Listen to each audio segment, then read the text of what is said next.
पाकिस्तान में एक नाबालिग ईसाई लड़की के अपहरण और धर्मांतरण का मामला सामने आया है। परिवार का कहना है कि उनकी 12 से 13 साल की लड़की को उनके ही घर में रहने वाले इमरान ने किडनैप किया है और बाद में उसका धर्म परिवर्तित कराकर उससे निकाह कर लिया। अब लड़की परिजनों के पास किसी भी हाल में लौटना चाहती है, लेकिन कोर्ट के आदेश है कि वो इमरान के साथ ही रहे। डीएनडी पर प्रकाशित एक रिपोर्ट बताती है कि 40 साल का इमरान शहजाद और आदिबा अपने पति 3 बच्चों के साथ ईसाई दंपत्ति के घर में रहते थे। ईसाई परिवार ने उनकी मदद उस समय की थी जब इमरान की आर्थिक स्थिति अच्छी रही थी, लेकिन इमरान और अदीबा ईसाई परिवार के एहसान को भुलाकर उनसे घर में झगड़ा करते थे। आए दिन इमरान अपनी बीवी अदीबा पर हाथ उठाता था, उसको मारता था। ऐसे में ईसाई परिवार ने उन लोगों को घर छोड़ने को कहा। परिवार ने उन्हें समझाया कि घर में लड़ाई झगड़े का माहौल नहीं है और वो नहीं चाहते कि ये लड़ाइयां हो जो उनके बच्चों पर असर डाले। इमरान और अदीबा ने इस चेतावनी को एक हफ्ते बाद ईसाई दंपत्ति की बेटी जारा को उठाने की साजिश रची। 30 अप्रैल 2022 को इमरान की बीवी अदीबा उनके घर आई और कहा कि वो जारा को बाजार ले जाना चाहती है।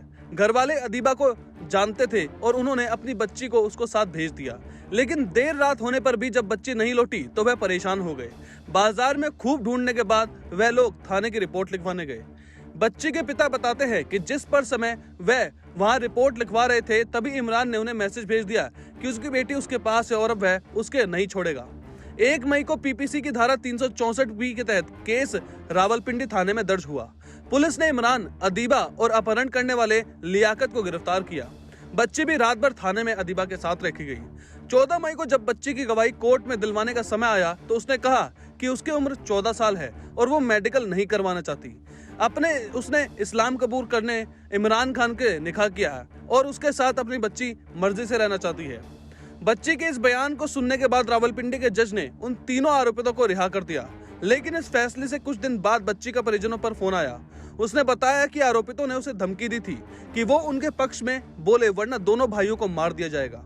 बेटी की बात सुन मां ने दोबारा याचिका दाखिल की, लेकिन 13 जुलाई को उनकी याचिका खारिज कर दी गई।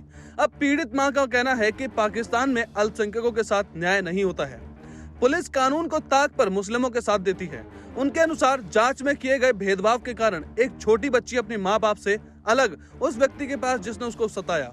अल्पसंख्यकों के अधिकारों के लिए लड़ने वाले कार्यकर्ता के कारण ये मामला प्रकाश में आया है। लोग जारा की रिहाई और इमरान को सजा दिलाने की मांग कर रहे हैं।